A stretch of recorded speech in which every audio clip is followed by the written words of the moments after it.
Entonces, vamos a comenzar con esta clase. Les doy la bienvenida, donde vamos a hablar de aminoácidos, péptidos y proteínas plasmáticas. Muy a grosso modo, como les decía, muy brevemente. Muchas partes de esto ustedes ya también las deben manejar, sobre todo de los cursos de bioquímica general, sobre todo asociado a la estructura. Ya sabemos que en primera instancia los aminoácidos que componen el resto de las proteínas van a estar compuestos principalmente de un grupo amino, un grupo carboxilo y un radical unidos por este carbono. Este radical va a ser la que le va a dar sus propiedades químicas y es lo que difiere y hace diferente a cada aminoácido. Como tienen un grupo amino y un grupo carboxilo, pueden funcionar como sustancias anfotéricas. Eso quiere decir que actúan como amortiguadores también del pH cuando se encuentran en solución. Tienen diferentes funciones, ¿sí? Obviamente la primera van a ser componentes de los péptidos, proteínas y también de los fosfolípidos, pero también los aminoácidos como moléculas solitas pueden actuar como neurotransmisores, como por ejemplo el glutamato, el aspartato y la glicina pueden actuar como neurotransmisores. Tenemos que también son precursores de elementos asociados al metabolismo energético o a los nucleótidos. Se puede obtener cetoácido, aminas biogénicas, glucosa, si se entran en la gluconeogénesis, por ejemplo, los aminoácidos que pueden ser gluconeogénicos, así como también para la síntesis de nucleótidos y otros elementos importantes como el grupo M o la creatinina como elemento de desecho. Además de esto, también funcionan como moléculas transportadoras para grupos de amonio. Existen 20 aminoácidos que se consideran como aminoácidos comunes. Hay más de 20, ¿ya? De hecho, hay cerca de 50 aminoácidos hasta mi última revisión, si no me equivoco, puede que esté equivocado, pero son más de 20, de eso estoy seguro, ¿sí? Ahora, se consideran estos 20 como los más importantes, los que están en mayor distribución, en mayor composición en el organismo, dándose lugar a proteínas estructurales o a proteínas con función enzimática, catalítica o todas las funciones que ya vimos asociadas a los propios aminoácidos. En este gráfico pueden ver que están clasificados estos 20 aminoácidos de acuerdo a su forma, a su clasificación como alfa-líticos, aromáticos, ácidos básicos, hidróxilos, sulfurados, aminos, y cuando tienen el círculo completo son considerados no esenciales. Cuando tienen el círculo con línea entrecortada son esenciales en el sentido de que no pueden biogenerarse en el organismo y por lo tanto deben provenir directamente de fuentes externas, o sea, principalmente de la dieta.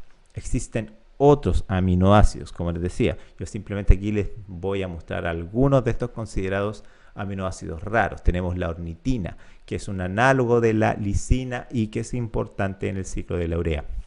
El DOPA, que es un intermediario en la síntesis de neurotransmisores de tipo catecolaminas como epinefrina en algunos casos, y también la selenocisteína, que se considera el aminoácido número 21 por su importancia biológica, en donde tiene aquí grupo, una molécula de selenio incorporado y es un componente importante, por ejemplo, de la glutatión peroxidasa, que a su vez tiene la función de proteger al organismo contra el estrés oxidativo, por ejemplo, de proteger también la hemoglobina y de evitar la peroxidación lipídica. ¿Ya? Se ha visto incluso en algunas personas, en algunas poblaciones, que cuando se elimina el selenio de la dieta de forma completa, que está presente en cantidades trazas, pero existe en una dieta balanceada, se produce enfermedad cardiovascular que no se puede atribuir a otro origen más que a la falta de selenio del organismo.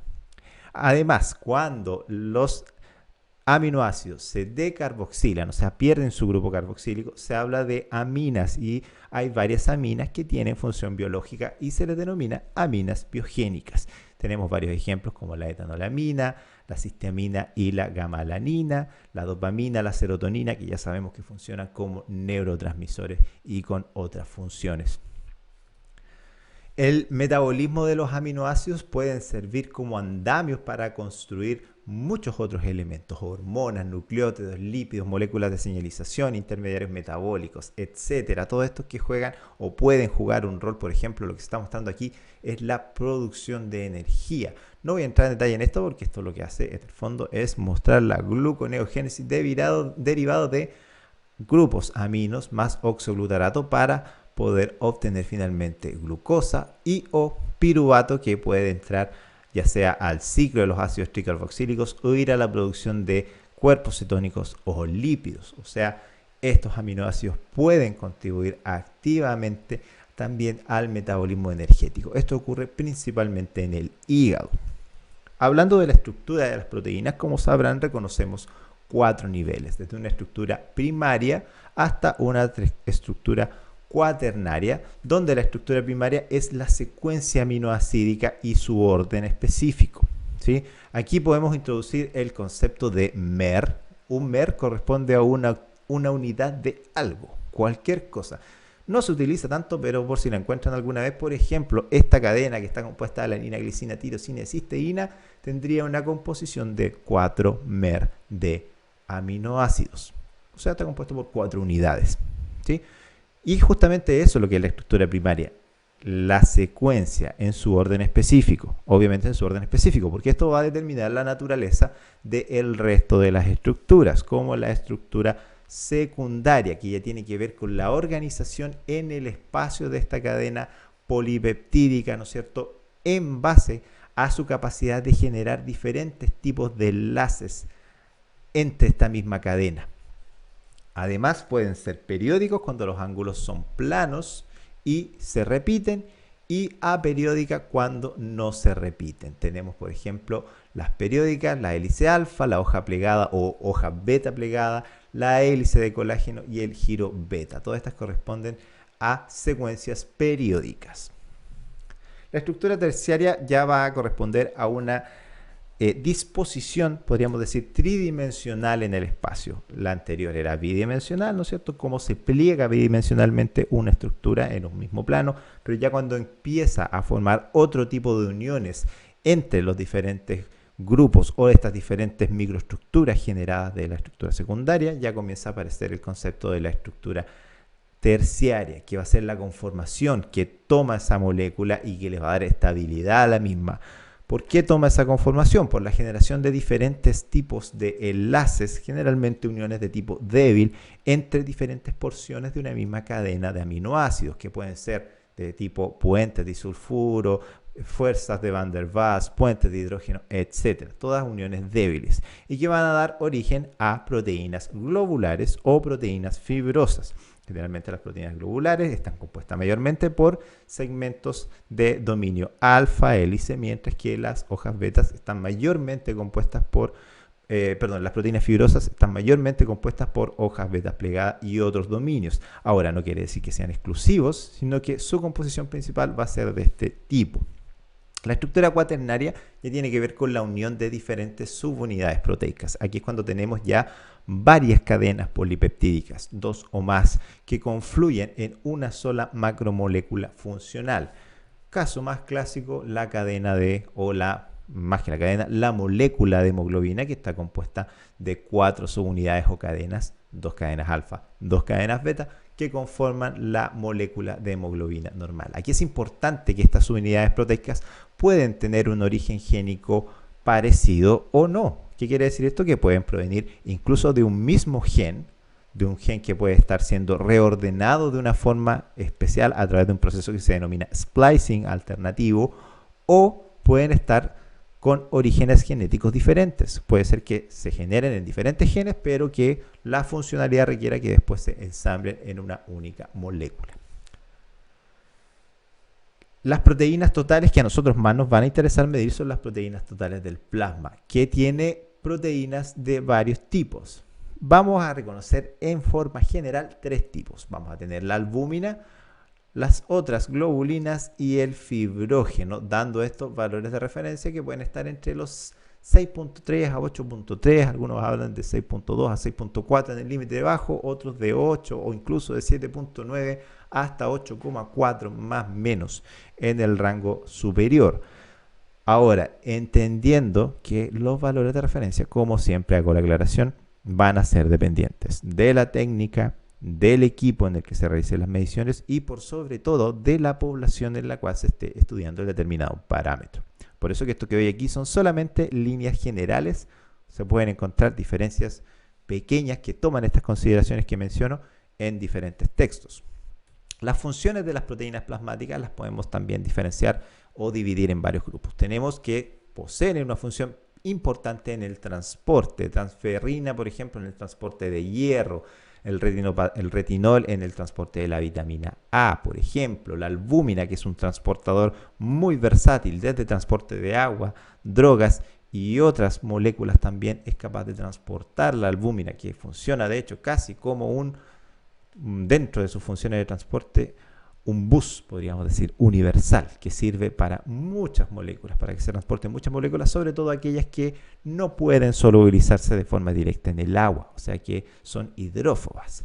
Además tiene una función obviamente de regulación osmótica. Aquí el principal componente que aporta a la presión osmótica, entre comillas osmótica, va a ser la albúmina. ¿Y por qué digo entre comillas? Porque como ya hablamos en algún momento, las proteínas generan otro tipo de presión que no tiene que ver tanto con el equilibrio de iones, que eso es la presión osmótica de los osmoles, ¿verdad? En este caso hablamos de presión oncótica, que es justamente la presión que ejercen o la capacidad que tienen las proteínas de poder mover agua entre membranas semipermeables, justamente por la composición que éstas tienen. Cuando las proteínas toman una conformación, ya sea globular o en una estructura terciaria cuaternaria, exponen hacia el exterior diferentes grupos funcionales, entre ellos, por ejemplo, grupos hidroxilo. Esos grupos hidroxilo tienen la capacidad, ¿no es cierto?, de asociarse con agua, por lo tanto, mover esa agua unida a estas proteínas a través de diferentes membranas. Por eso que también las proteínas son importantes en la regulación del equilibrio hídrico y especialmente la albúmina, porque la albúmina, como veremos, es la proteína que está en mayor concentración en el plasma. Además, tiene funciones de protección, obviamente. Moléculas como las inmunoglobulinas, complementos, tienen esa función específica de actuar en la inmunidad, en la catálisis, obviamente las enzimas, la aceleración de las reacciones biológicas, también en la coagulación sanguínea. Varios de los factores de coagulación son proteínas, además de otras moléculas que tienen el efecto regulador, ¿no es cierto?, de actividad anticoagulante como la plasmina, y funciones de amortiguación, que aquí no hay ninguna puesta debajo porque por su carácter anfipático, ¿no es cierto?, de actuar como suiteriores cuando están en dilución, cuando están disueltas, pueden actuar amortiguando el pH, y esto es independiente a la proteína que sea. O sea, todas las proteínas tienen esta función de amortiguación del pH.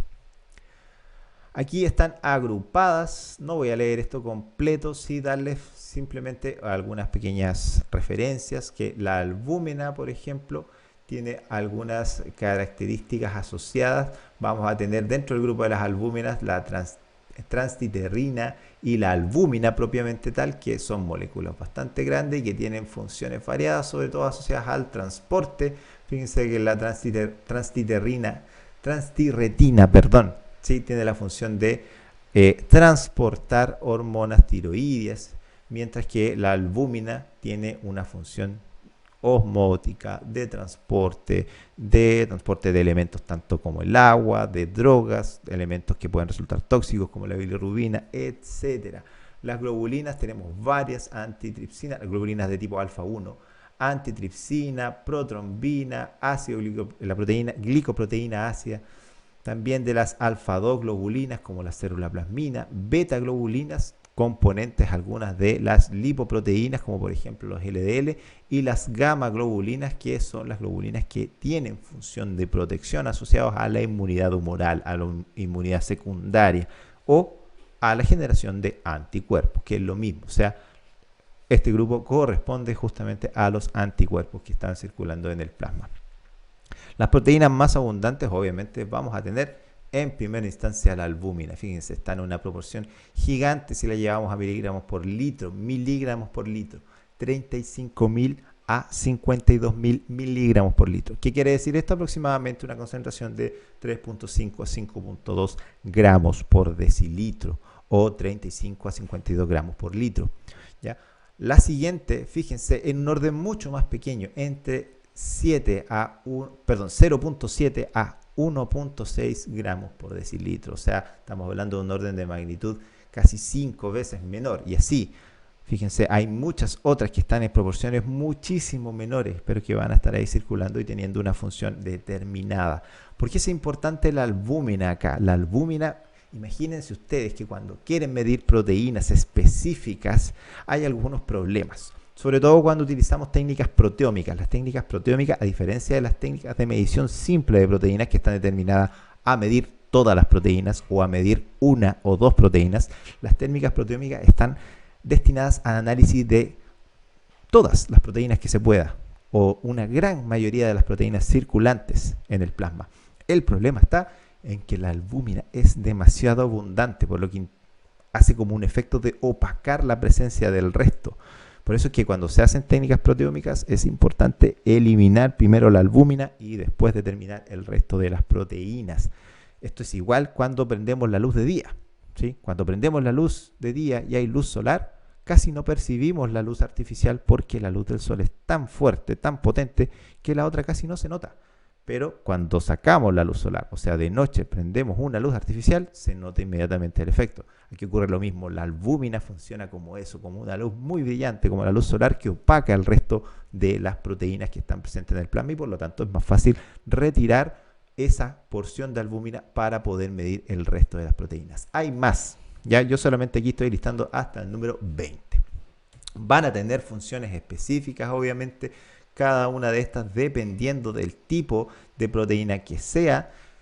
Vamos a tener que las inmunoglobulinas, como les decía, incluso dentro del grupo de las inmunoglobulinas tienen funciones diferentes. Así la inmunoglobulina M generalmente está asociada a la inmunidad secundaria, pero en fase aguda, o sea, como una respuesta primaria. Cuando hay una infección activa, por ejemplo, vamos a tener títulos importantes de inmunoglobulina M y a medida que esta infección o esta condición, ¿no es cierto?, que activó este sistema inmune humoral va resolviéndose, lentamente va desapareciendo las IgM y apareciendo las inmunoglobulinas de tipo G, que ya tienen un efecto más a largo plazo que puede ser incluso para toda la vida, otorgando seroprotección durante periodos prolongados. Fibrinógeno, formación de coágulo, C3 obviamente asociado al complemento, esta forma también asociada a la protección, etcétera, etcétera. Cada proteína puede estar agrupada también por la función que tiene.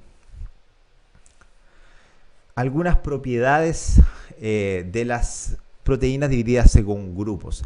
¿Qué pasa? Que cuando se hace una corrida electroforética de las proteínas séricas se pueden identificar diferentes bandas principales y eso es lo que le da el nombre a los grupos que tenemos acá. Vamos a tener un grupo donde están todas las albúminas, podemos decir, primero las prealbúminas, ya en una banda pequeña, después obviamente muy abundante la albúmina, después las alfa proteínas, finalmente las beta proteínas, seguidas al final de las gamma proteínas, que van a ser las últimas que van a aparecer en una corrida electroforética, más hacia el lado de, digamos, donde migra el gel, hacia el lado del cátodo. ¿Por qué? Porque son generalmente más pequeñas y por lo tanto pueden avanzar más por un gel de corrida electroforético o por alguna matriz electroforética, independiente de que sea sólida, líquida o semisólida. Y van a tener funciones que las podemos agrupar. En general, las albúminas, como veíamos, funciones diversas, ¿sí?, asociadas a presión, mantenimiento de la presión hidrostática, la presión oncótica, transporte, buffers también, etcétera. Las alfa tienen varias propiedades, por ejemplo, las alfa 1 funcionan como serinoproteasas, eso quiere decir que lo que hacen es escindir, romper algunas proteínas específicas, algunas también son transportadores, fíjense, la alfa 1 glicoproteína ácida como transportador de hormonas tiroideas, algunas que se unen a la hemoglobina, por ejemplo lactoglobina, para poder obviamente reciclar los componentes de esa hemoglobina y eliminar como bilirrubina aquellos que no son reutilizables y otros, ya que van a tener también funciones específicas como la beta 1 presente donde está la transferrina que transporta hierro y las gamma globulinas que ya habíamos visto anteriormente. Dentro de cómo actúan estas proteínas en respuesta a algún estímulo inflamatorio, las podemos diferenciar en dos grandes grupos. Vamos a tener las proteínas de fase aguda positivas o negativas. Aquí la principal proteína de respuesta a fase aguda positiva va a ser la proteína C reactiva. ¿Qué quiere decir esto? Que cuando tengamos, por ejemplo, alguna infección o algún elemento que active el sistema inflamatorio, puede ser, por ejemplo, alguna condición autoinmunitaria también, u otros elementos como, por ejemplo, la aparición de algunos elementos exógenos como lipoproteínas sacáridos que puede estar presente en los microorganismos, como algunas drogas, pueden activar la respuesta inflamatoria y se va a generar que estas proteínas que están acá aumenten su nivel. Por eso se llaman proteínas de fase aguda, porque actúan de forma aguda, muy rápido aparecen y son positivas porque su valor se aumenta. Más importante, insisto, va a ser proteína C reactiva, por eso es que su valor o su aumento va a ser extremo, apareciendo desde cantidades casi indetectables hasta valores bastante importantes. Por eso que la PCR como proteína C reactiva, no confundir por favor con la reacción en cadena de la polimerasa, técnica de biología molecular para detectar y o cuantificar ácidos nucleicos, que es otra cosa, ¿sí? La proteína C reactiva actúa como una proteína que aumenta su valor en respuesta a un proceso inflamatorio agudo. Mientras que hay otras como la albúmina, siendo la principal la albúmina, que tienden a disminuir su valor. Ahora, ojo, no vamos a encontrar un valor importante de disminución de la albúmina, en el sentido de que puede que incluso este valor pase desapercibido.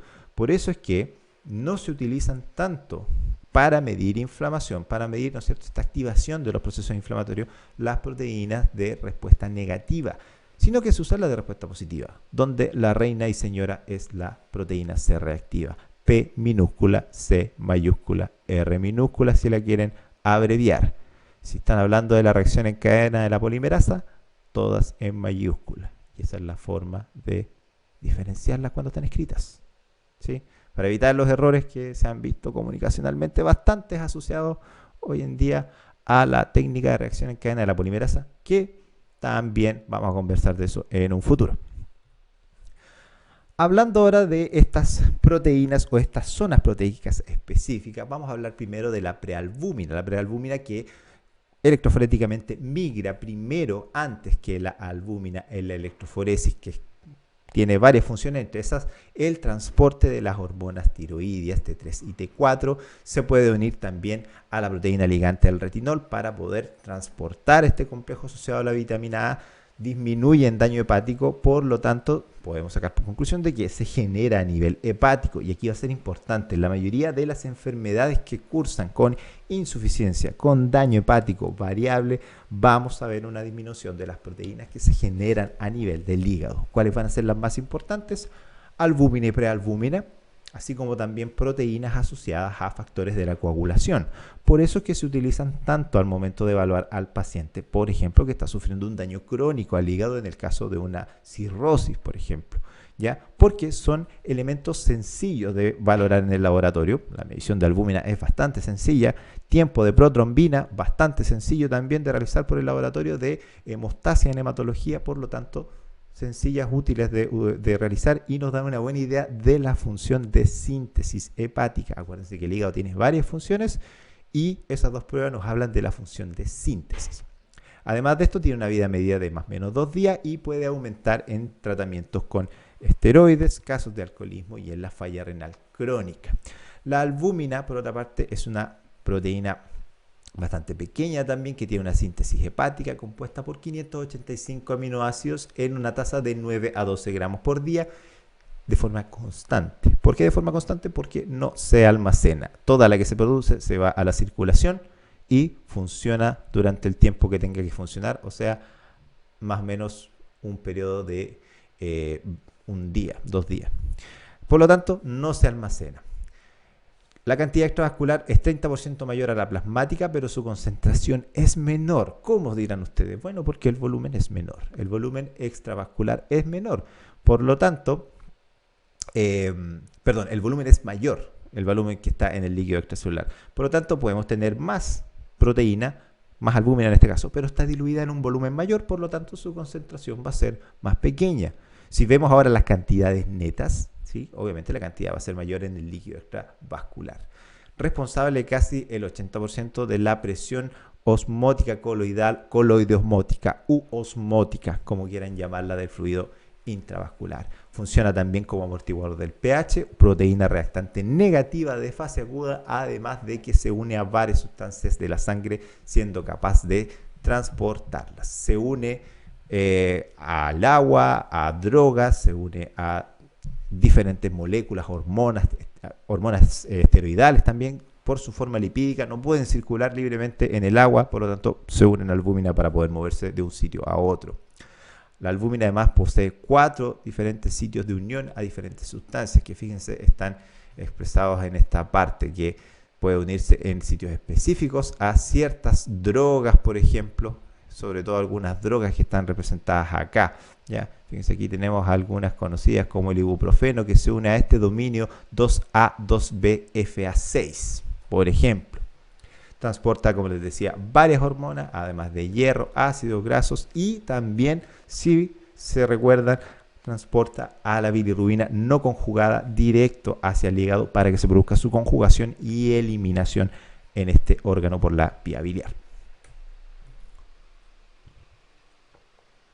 Los incrementos de albúmina van a estar dados sobre todo en desnutrición y mala absorción.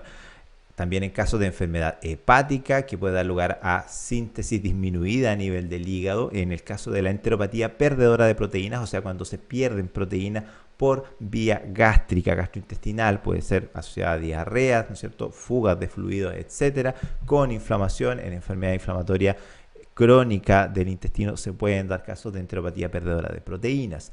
Pérdida urinaria en el caso de la enfermedad renal, donde la pérdida puede llegar hasta 4 gramos al día en aquellos pacientes con enfermedad renal crónica en etapas avanzadas.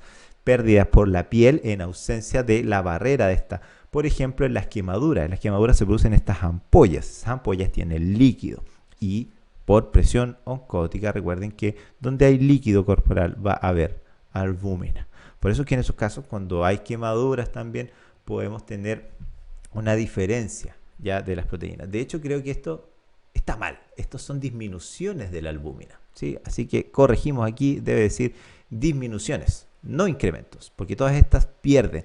¿Por qué se pierden? Porque si, volviendo al caso de la pérdida por la piel, ¿ya?, si es que existe una pérdida por la piel, no es que se pierda realmente, sigue en el organismo, pero sale de la circulación sanguínea para pasar al fluido extravascular.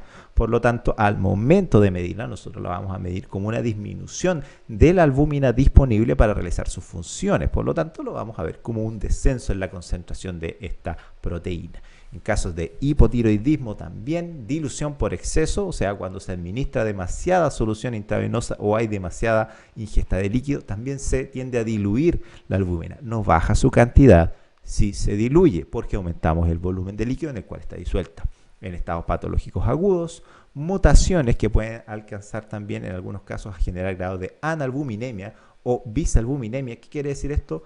Analbuminemia, no existe albúmina funcional o existe muy poca. Bisalbuminemia, la albúmina tiene alguna molécula, alguna cadena que no está terminada o está truncada o no logra dar esa conformación cuaternaria, terciaria, ¿ya?, para poder tener su función completa.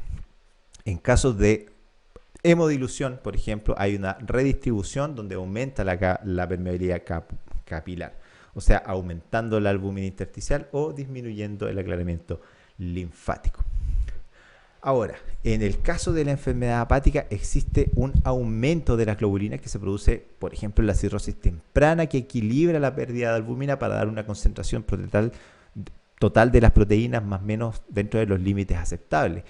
Pero si medimos ya la concentración de albúmina, vamos a ver que está cayendo. Las proteínas totales pueden estar normales y en ese caso el valor más útil lo va a dar el nivel de albúmina.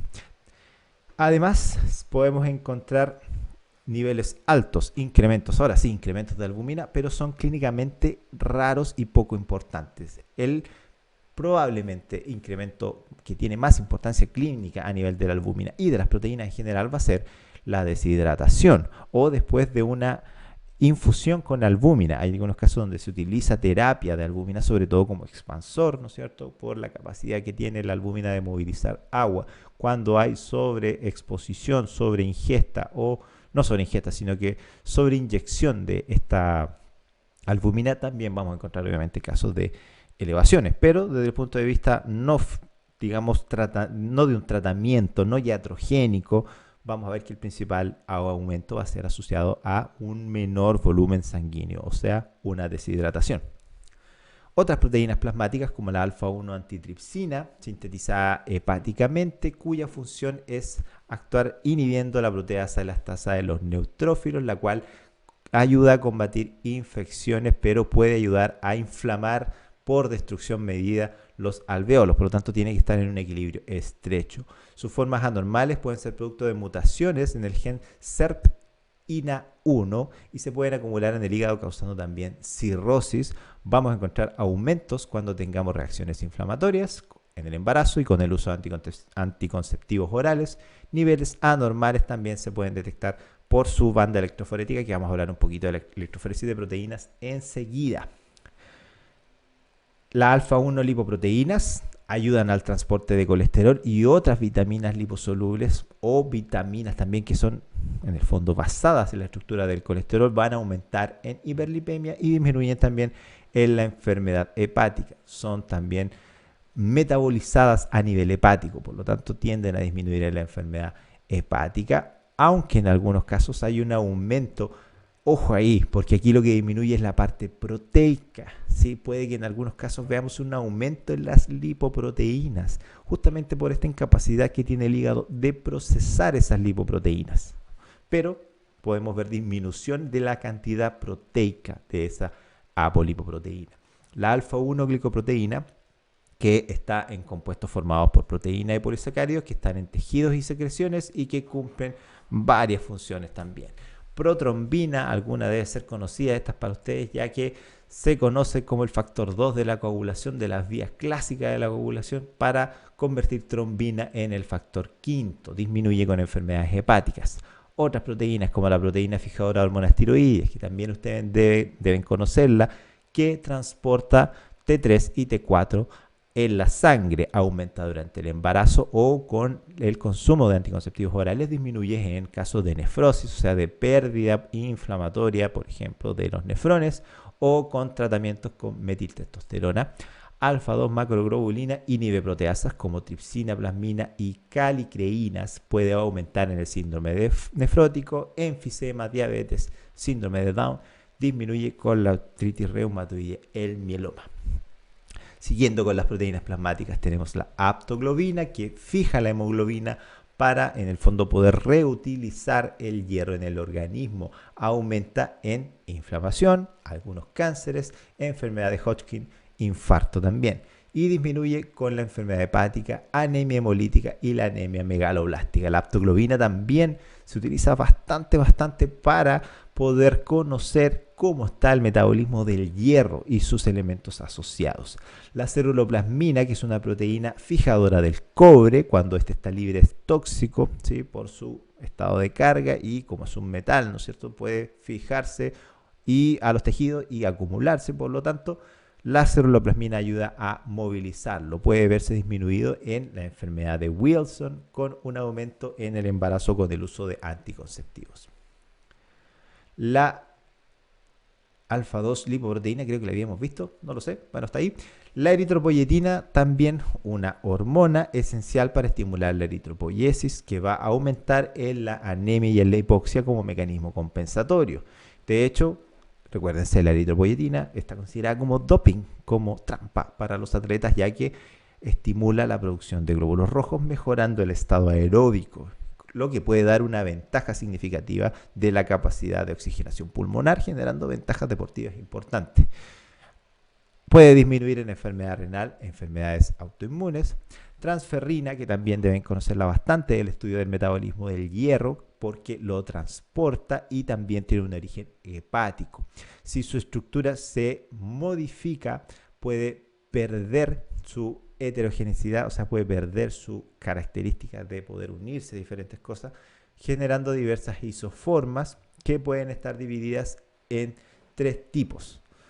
Secuencia de aminoácidos de la cadénica correspondiente a su polimorfismo genético. Eso quiere decir que hay mutaciones de tipo polimórficas que van a provocar variabilidades en la cadena, composición en la cadena de carbohidratos o grado de saturación de hierro, que puede producirse variaciones de acuerdo a aumento o disminución. Aquí está mal. Esto es grado de composición de la cadena de aminoácidos. Ya, no tomen en cuenta ese carbohidrato que está ahí. Estamos hablando de transferrina.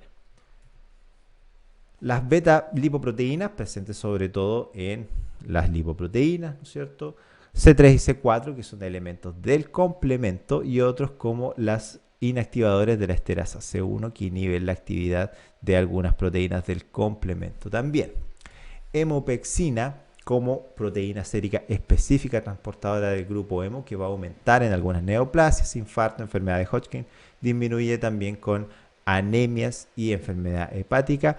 Las inmunoglobulinas, de las cuales también ustedes ya tendrán una idea bastante bien hecha, que se conocen 5 clases, IgG, IgA, IgM, IgD e IgE, que van a aumentar en general con estados que vamos a llamar hipergamaglobulinemia, en el caso de que aumente la proteína gamma, ¿no es cierto?, globulina, con enfermedades hepáticas, infecciones crónicas, en el lupus eritematoso sistémico, con edad avanzada, linfoma, etcétera.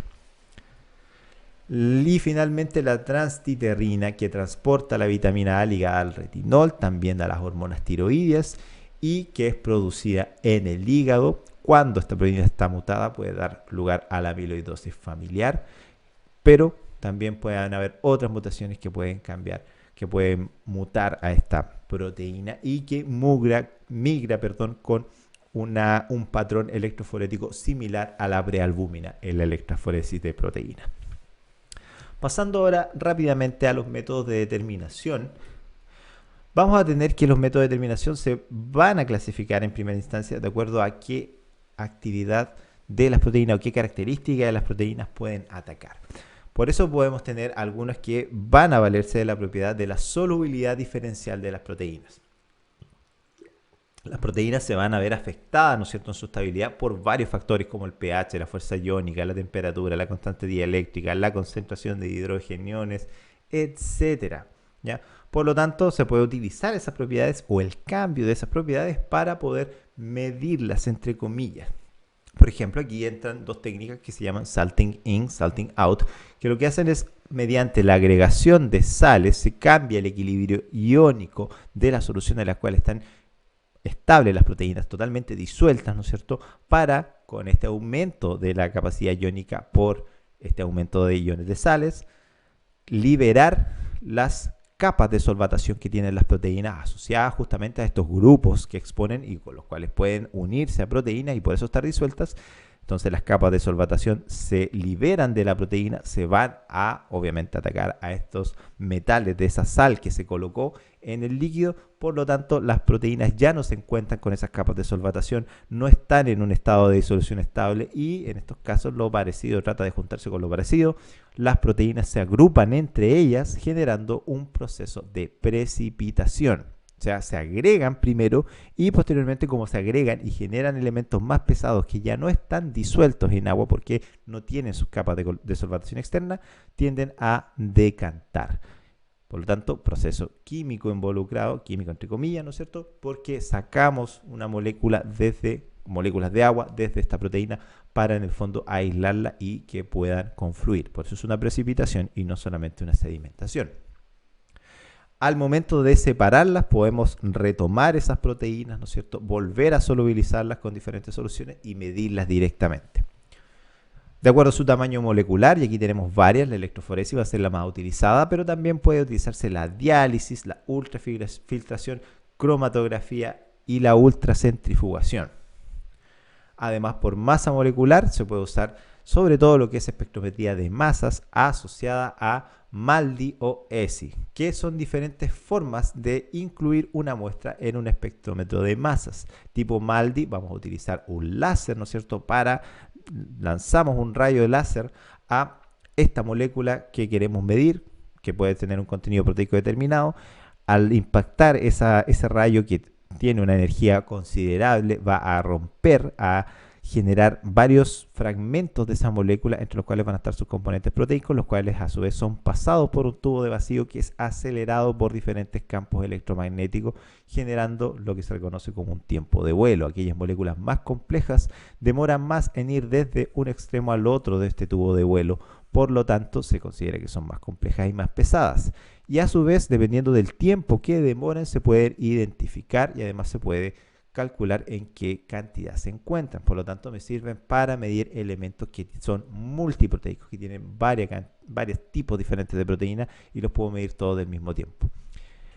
ESI solamente cambia la forma de introducción de la muestra. En este caso se hace por ionización electrospray. Se utiliza otro tipo de fuerza. Aquí ya no utilizamos láser, sino que se ioniza la muestra para generar una suerte de spray que a su vez se libera este tubo de vacío, el cual, ¿no es cierto?, se puede migrar a través de este tubo, generando lo que se conoce como un tiempo de vuelo o time of flying. Por eso es que muchas de estas técnicas en general se llaman MALDI-TOF o ESI-TOF, o hay otras que es, por ejemplo, CELDI-TOF, que es una variación del sistema MALDI, pero todas son, ¿no es cierto?, en este caso, espectrometría de masa por tiempo de vuelo, por TOF o time of flying. Por eso es que se utiliza el término TOF.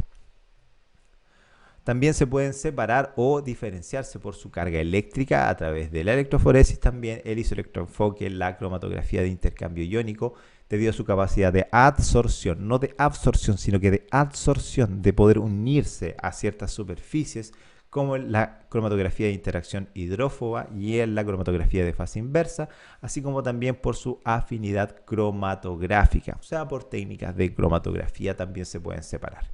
Así podemos separar también o dividir esta forma de determinación de proteínas en varios tipos. Vamos a tener métodos específicos, que son específicos para cada proteína, y estos en su mayoría están mediados por anticuerpos específicos contra una proteína. Por ejemplo, si quisiéramos medir alfa-1 antitripsina, solamente esa molécula, una de las formas más sencillas de hacerla es poder contar con un anticuerpo contra esa molécula, el cual yo puedo unir, por ejemplo, a un pocillo, generando una fijación, al cual después voy a agregar una serie de reacciones enzimáticas que me van a dar una coloración que va a ser directamente proporcional a la concentración de moléculas que se fijaron, lo cual es la base de todos los métodos de inmunoensayo, ELISA, ESI, EIA, todos los que quieran. Tenemos también, se pueden unir a partículas metálicas, las cuales pueden ser separadas, por ejemplo, con un magneto, pueden generar una coloración en solución y utilizar una técnica híbrida parecida a la citometría, pero ahora ya no con células, sino que con moléculas unidas a estos anticuerpos, etcétera, etcétera. El método de Geldahl, que lo vamos a ver enseguida, uno de los métodos más específicos para proteínas, el más utilizado probablemente en el laboratorio clínico, que es el método de Biuret, un método de fijación de colorantes muy simple, sencillo y barato.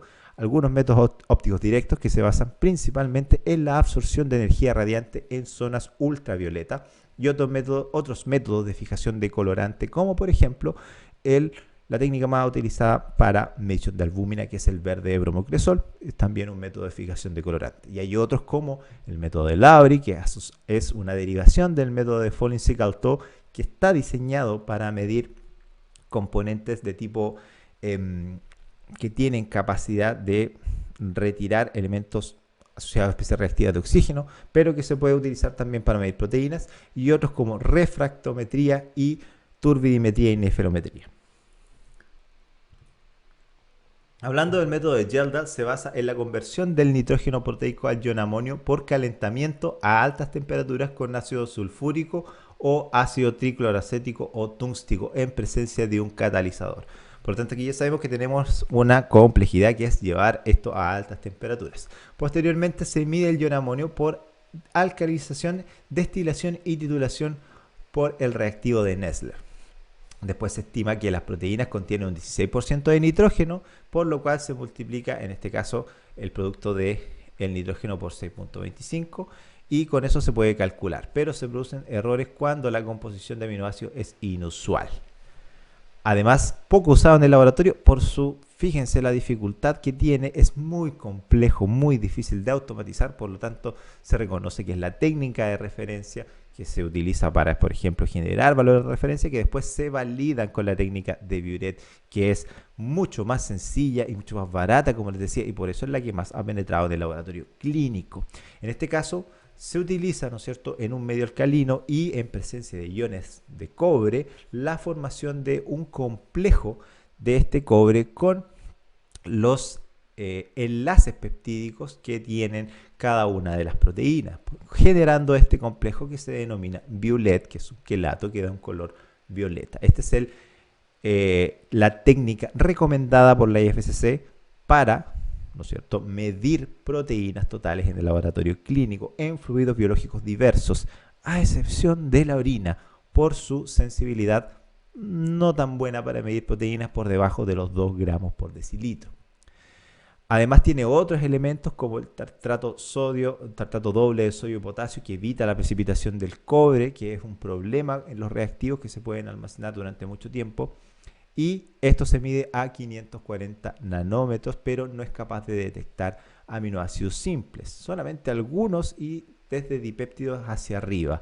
Va a tener varios interferentes. Por lo tanto, no es la técnica perfecta, pero en términos del costo-beneficio que tiene, es la más utilizada, porque tiene la solidez suficiente para entregar resultados consistentes al momento de realizar mediciones en el laboratorio clínico, es rápido de realizar y es bastante económico, por lo tanto permite su implementación de forma bastante grande, de forma bastante extendida. Algunos métodos ópticos directos pueden ser la absorbancia de luz UV a 200 a 225 nanómetros y lo más utilizado a 280 nanómetros. En estos casos va a depender la absorbancia que den del contenido de los aminoácidos aromáticos, especialmente triptófano y tirosina, y también otros aromáticos también en menor proporción. Por lo tanto, funciona mejor para proteínas que son purificadas y se utiliza bastante para medir justamente elementos que son puros de proteína, donde se han extraído las proteínas y se han podido o se necesitan analizar, se necesitan cuantificar. Para muestras complejas lo que se hace generalmente es aislar primero esas muestras porque pueden producirse alteraciones debido a otros elementos, sobre todo asociados a precisión y exactitud. A 200 a 225 nanómetros la absorción es mayor, ¿ya? Es mayor la cantidad, o sea, tenemos un pic mayor de absorbancia. Pero aquí tenemos el problema de la aplicabilidad técnica, porque alcanzar estas longitudes de onda es más complejo que alcanzar esta longitud de onda. Por lo tanto, necesitamos otro tipo de lámpara para llegar al rango UV, que ya está llegando al rango UV lejano. Esto está como del rango UV intermedio. Por eso es que 280 nanómetros se utiliza más comúnmente por la factibilidad técnica que tiene. Muchos fotómetros específicos para la medición de proteínas y de ácidos nucleicos utilizan mediciones a 280 nanómetros. Cuando veamos biología molecular vamos a ver que este es un parámetro importante para evaluar la pureza de un ácido nucleico. Cuando estamos evaluando ácidos nucleicos no queremos que hayan proteínas en esa solución de extracción. Por lo tanto, también se hace evaluación de proteínas y se hace a través de este método.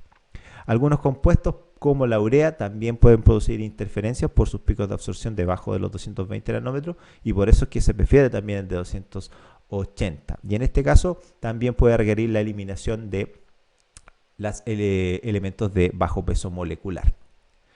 Método de fijación del colorante, ya tenemos uno. Biuret es un método de fijación de colorante, pero tenemos otro. Y todos ellos dependen de los cambios en el espectro de absorbancia de colorantes cuando se unen a las proteínas. ¿Qué quiere decir esto? El colorante tiene un color dado cuando está en estado natural. Cuando se unen a las proteínas cambia sus propiedades ópticas y por lo tanto cambia también sus propiedades de absorción, emitiendo otra coloración, cambiando su color.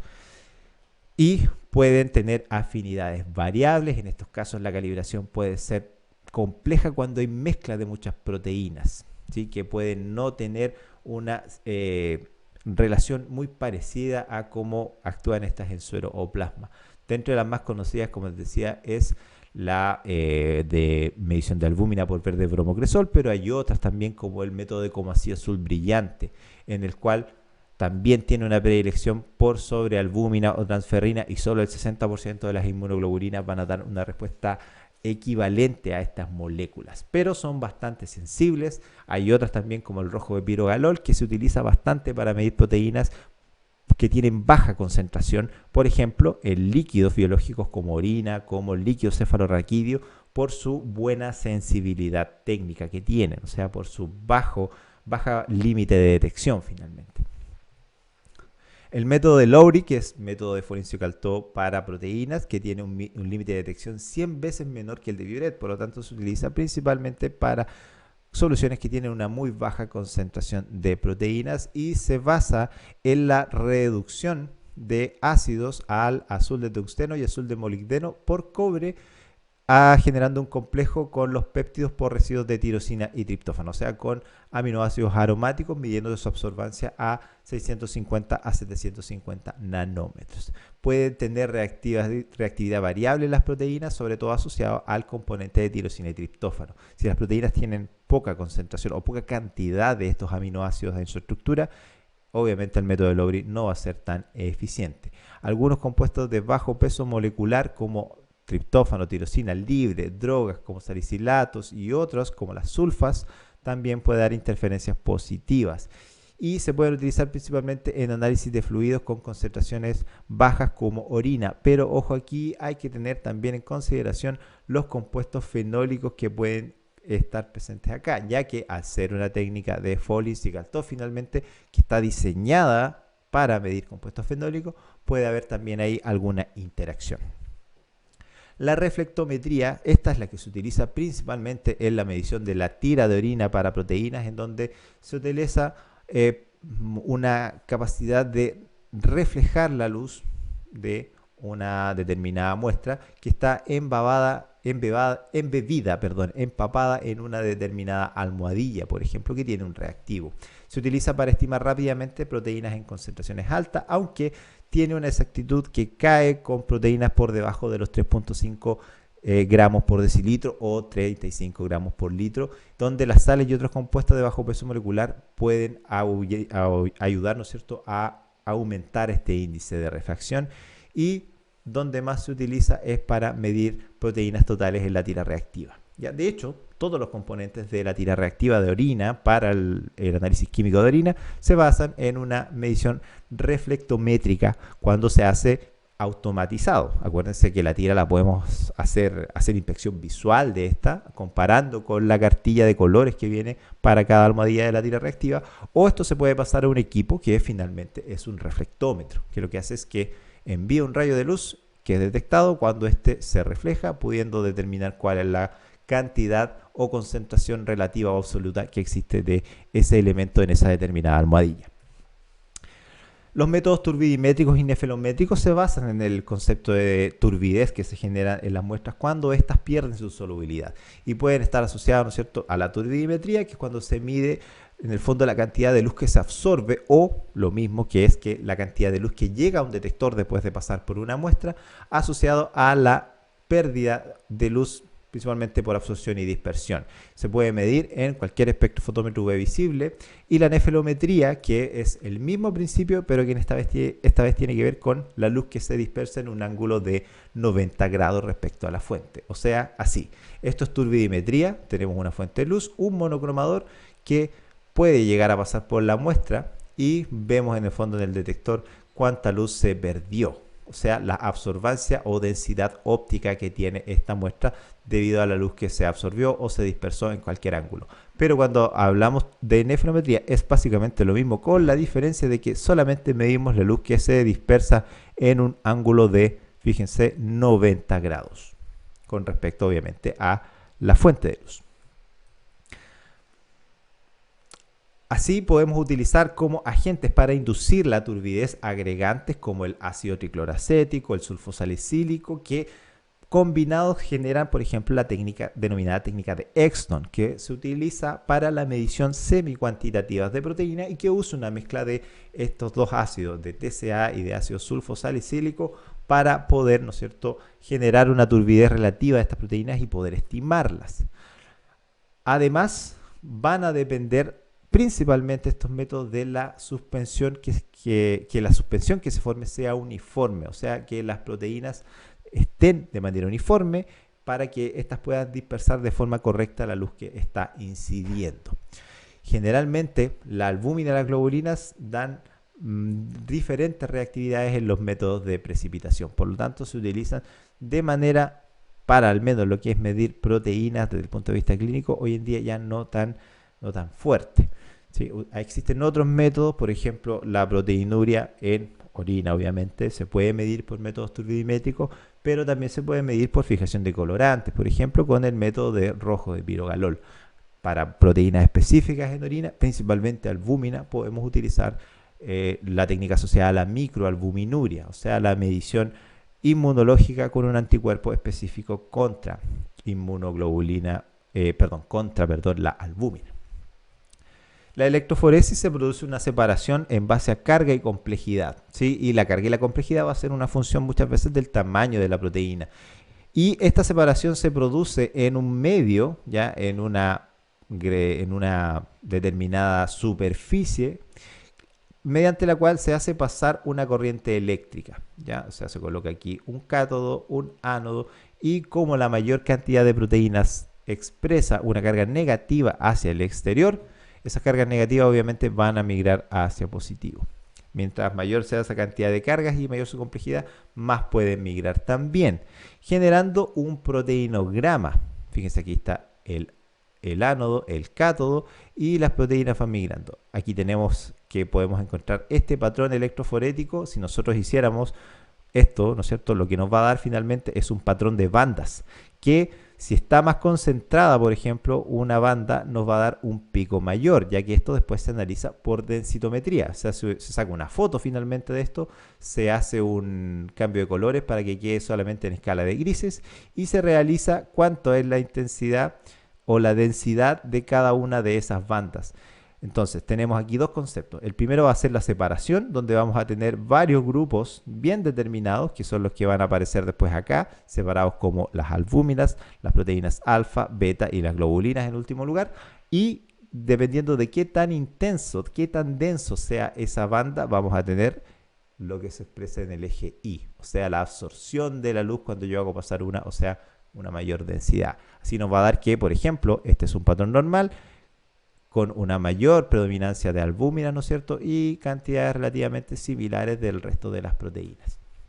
Así podemos tener variaciones importantes dependiendo de diferentes proteínas, ¿ya? Si pudiéramos separar estas bandas dentro de sus componentes, tendríamos que aquí, por ejemplo, antes de la albúmina migra la prealbúmina, la albúmina va a ser la más importante.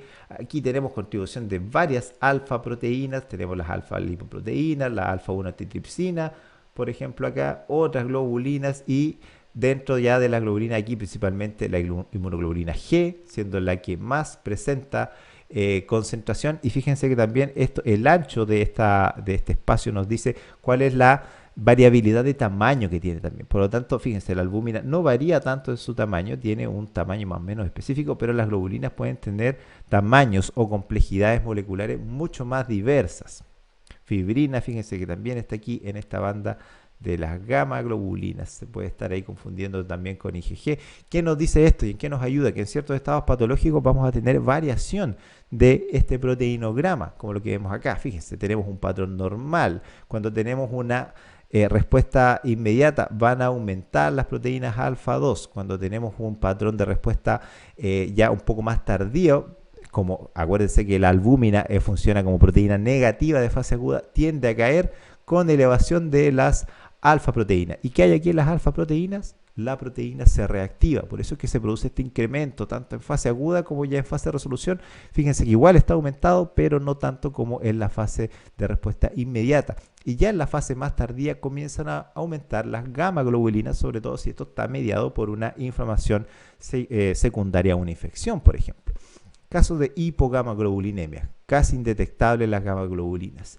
En el caso de cirrosis hepática, aumentan las gamma globulinas por la gamapatía policlonal y cae la concentración de albúmina. Cuando tenemos presencia de paraproteínas, que es una gamapatía monoclonal, en este caso, o sea, derivado de un solo tipo celular, vamos a tener disminución relativa de la albúmina con aumento de muy marcado de una especie, fíjense, mucho más estrecha. O sea, eso quiere decir que es un solo tipo de inmunoglobulina que está aumentando. Síndrome nefrótico, vamos a tener pérdida de todos a excepción de los estados inflamatorios que tienden a aumentar como respuesta a ese síndrome nefrótico, y en el caso de la enteropatía perdedora de proteínas también vamos a tener un patrón similar, sí, esta vez más marcado en lo que es la disminución de la albúmina y no tan marcado en la disminución de las gamma globulinas. Entonces, hablando de los intervalos de referencia para proteínas de un paciente ambulatorio, puede estar entre 6.3, 8.3, un poquito más, poquito menos, dependiendo de la referencia que tengan. Pero ojo con los pacientes que están en posición de cúbito, o sea, pacientes que están en cama por periodos prolongados, porque los valores bajan. ¿Y por qué bajan? Porque en estado de, cuando uno está acostado, ¿no es cierto?, lo que ocurre es que hay difusión pasiva de la albúmina desde el líquido vascular hacia el fluido extravascular. O sea, podemos decir que la albúmina sale de la circulación y pasa al líquido intersticial finalmente de forma pasiva. Por lo tanto, ojo aquí también con la postura. Tenemos que establecer valores de referencia o colocar al menos la nota cuando se está entregando los resultados de que el paciente estaba hospitalizado, por ejemplo, con un largo periodo donde ha estado en cama, porque deben aplicarse otros valores de referencia. El plasma tiene valores 0.3 gramos por decilitro más que el suero, ¿ya? Así que ojo aquí con el análisis químico y análisis citológico de los líquidos, ¿sí? Así que también la contaminación con plasma o el mal etiquetado de muestras de repente nos puede dar lugar a equivocaciones. Algunos elementos fisiopatológicos como la hemoconcentración, la hiperproteinemia relativa pueden ocurrir cuando hay baja ingesta o excesiva pérdida de agua, como ocurre por ejemplo cuando hay acidosis diabética, vómitos o diarrea severa y otras enfermedades que tienen problemas con el manejo del equilibrio hídrico, como la enfermedad de Addison. También puede ocurrir hemoconcentración al mantenerse en la posición erguida por mucho tiempo o también por excesivo uso de la liga. O sea, ojo también con el torniquete aquí cuando estemos trabajando con proteínas, que parece un parámetro tan sencillo, tan simple, pero algo tan básico como una toma de muestra adecuada es vital para poder asegurar resultados consistentes. Variables preanalíticas, vamos a tener, como les decía, la hemoconcentración e hiperproteinemia, ¿ya? Esto es lo mismo que estaba antes. Ya, entonces, bajas concentraciones de albúmina pueden causar hipoproteinemia por sí solas. ¿Por qué? Porque la albúmina es tan importante, de hecho representa casi la mitad de las proteínas del plasma. Por lo tanto, si hay un descenso solamente en la albúmina, esto se va a ver reflejado inmediatamente en las proteínas totales. Por lo tanto, es importante también muchas veces hacer la diferenciación de la medición de proteínas totales, pero también de albúmina. La hipoalbuminemia es muy común, pero la hiperalbuminemia va a ser rara, generalmente causada por un aumento relativo o en casos de deshidratación o con el aumento de reactante de fase aguda. Las proteínas también obviamente funcionan como nutrientes, por lo tanto nos pueden ayudar a indicar ciertos estados nutricionales, ¿sí? Pero en general a corto plazo las proteínas no se ven afectadas de forma excesiva. Por eso es que cuando estamos midiendo los parámetros que necesitan ayuno, generalmente las proteínas no entran dentro de esa categoría, porque no va a haber un cambio inmediato en la, digamos, en la concentración sanguínea de proteínas por una dieta de 24, 48 o incluso más tiempo. Se necesita un periodo más prolongado de una ingesta diferencial de proteínas para generar cambios que se puedan observar a nivel de las proteínas plasmáticas. O sea, estamos hablando de semanas, incluso meses.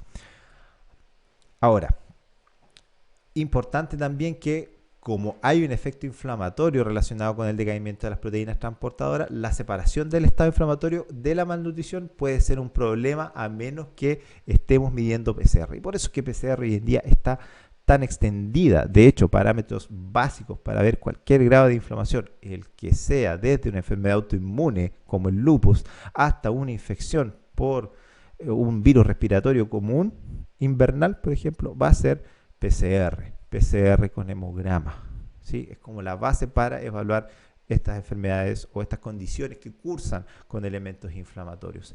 La albúmina también se puede utilizar para pacientes hospitalizados, aquellos que tienen pérdidas, caídas en la albúmina en general tienen un peor pronóstico, pero todavía no ha llegado a grados de validación importante como para poder establecer diferentes niveles de pronóstico en este sentido. la producción de albúmina obviamente va a estar influenciada por su grado de producción y de pérdida, o sea, por el estado hepático, por el estado de pérdida ya sea renal, a través de la piel, a través del sistema gastrointestinal. Y la albúmina sérica no es un buen indicador de la deprivación energética a corto plazo, ya que tiene una vida media de 20 días. Yo había dicho 2 días, no sé de dónde saqué eso. Son 20 días que tiene vida media la albúmina. ¿Ya? Por lo tanto, va a reflejar periodos que tengan ese tiempo. ¿Sí? Si yo dejo hoy día de comer albúmina, porque dejo, no sé, de comer carne, de comer huevo, o de alimentarme de forma adecuada, porque estoy comiendo más carbohidratos, por ejemplo, recién en 20 días voy a ver eso más o menos impactado, al menos en lo que es nivel de albúmina.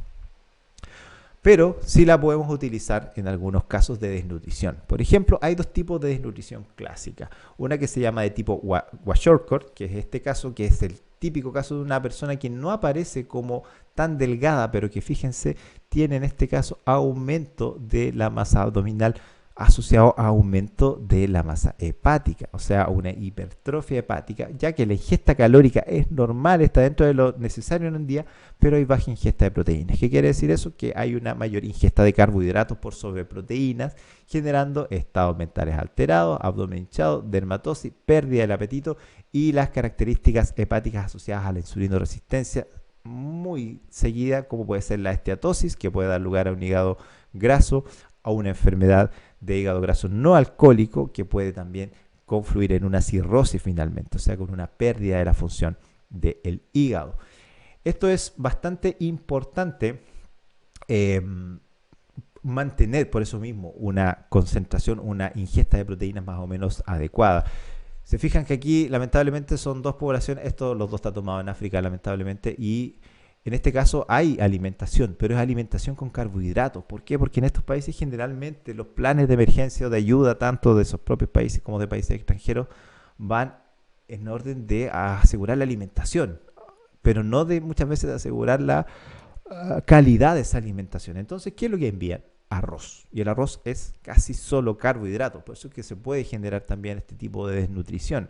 Por ejemplo, en algunos países en el siglo XX, cuando había problemas de desnutrición, por ejemplo en Brasil dijeron, ¿qué hacemos con la desnutrición? Buscaron los 2 elementos alimenticios más simples, más básicos y más baratos que podían tener y lo llevaron como a la canasta básica. ¿Y cuáles son? Por un lado, el arroz, que da carbohidratos, y por otro lado, los porotos, que dan proteínas, aminoácidos, sobre todo aminoácidos esenciales como la fenilalanina.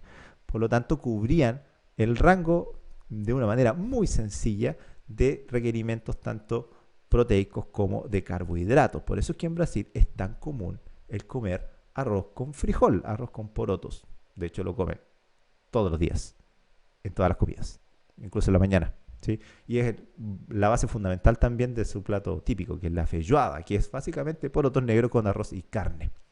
También tenemos la desnutrición de tipo marásmico o marasmo, donde ya aquí derechamente tenemos una disminución calórica global, o sea, no se están consumiendo suficientes ni carbohidratos, ni proteínas, ni lípidos, por lo tanto el balance energético va a ser negativo. Aquí vamos a tener casos de letargia con una disminución del metabolismo energético basal, baja de peso y retardo del crecimiento. Y aquí, ojo, que el nivel de albúmina puede parecer normal y por eso es que hay que tener cuidado al momento de utilizar estas proteínas como elementos de evaluación del sistema nutricional. Bueno, para no alargarnos más, vamos a dejar esta clase hasta acá. Obviamente de proteínas podemos hablar mucho más, pero por hoy lo dejamos hasta acá.